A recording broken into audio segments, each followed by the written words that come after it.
Good morning student. इसके पहले lecture में आपने पढ़ा था homomorphism of a ring. Homomorphism दो तरह से होता है, इनटू के लिए भी होता है और ऑनटू के लिए भी होता है।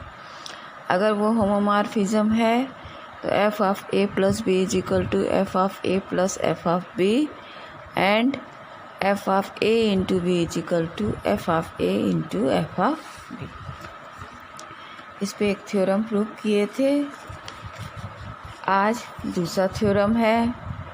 थ्योरम का स्टेटमेंट है let phi be a homomorphic mapping of a ring R into a ring R dash. Let S dash be homomorphic image of R in R dash. Then prove करना है कि एस डैश इज ए सब ring of R dash. ये सब चीज़ दिया हुआ है। अगर हम सब रिंग के नेसेसरी और सफिशिएंट होने वाले कंडीशन को प्रूव कर दें तो हम कह देंगे कि एस डैश सब रिंग है। Since S dash is the image of R in R dash under the mapping phi, therefore phi of R is equal to S dash. This is a subset of R dash. Phi mapping है R से R dash, यानी phi of R की जो value मिलेगी हमको are dash के form में मिलेगी। एस डैश जो है सबसेट होगा आर डैश का। इसका मतलब phi of R dash, phi of R is equal to S dash होगा और ये सबसेट होगा आर डैश का। ए डैश बी डैश कोई दो एलिमेंट हम ले रहे हैं। जो डैश होगा वो आर डैश के फॉर्म में होगा, जो बिना डैश के होगा वो आर के लिए होगा। S dash is equal to phi of R यहाँ पे डिफाइंड है। Therefore there exist a element A B. A और बी सिंपल हैं तो वो आर के एलिमेंट होंगे और ए और बी डैश आर डैश के एलिमेंट होंगे। मैपिंग है आर से आर डैश में, तो जो भी आर का एलिमेंट होगा फाई के साथ उसकी वैल्यू आर डैश के एलिमेंट के बराबर होगी, यानी कि phi of A is equal to A dash, phi of B is equal to B dash. अब आप सब रिंग के कंडीशन के लिए दोनों का डिफरेंस और दोनों के मल्टीप्लिकेशन की वैल्यू भी निकाल लीजिए, क्योंकि अगर वो सब रिंग है तो दोनों का डिफरेंस और दोनों का मल्टीप्लिकेशन भी उसी में बिलोंग करेगा। A dash minus B dash, phi A minus phi B. Phi A minus phi B को हम लिख सकते हैं फाई ए माइनस बी, क्योंकि फाई आपका होमोमॉर्फिक इमेज है।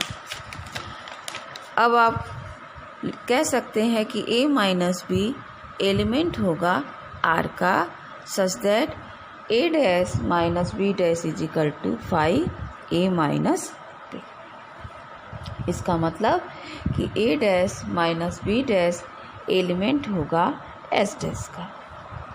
फर्दर ए डैश इंटू बी डैश की वैल्यू भी आप निकाल लीजिए। फाई ए फाई बी, ये भी होमोमॉर्फिक इमेज है तो फाई ए इंटू बी लिख सकते हैं और ये एलिमेंट होगा एस डैश का।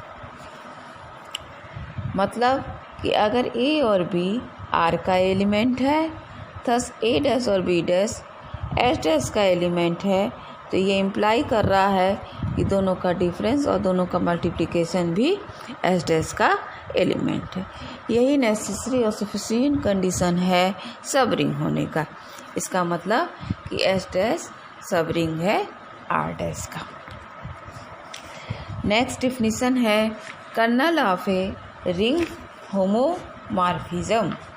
If F is a homomorphism of a ring R into a ring R dash, then the set S of all those elements of R which are mapped onto the zero element of R dash is called the kernel of homomorphism.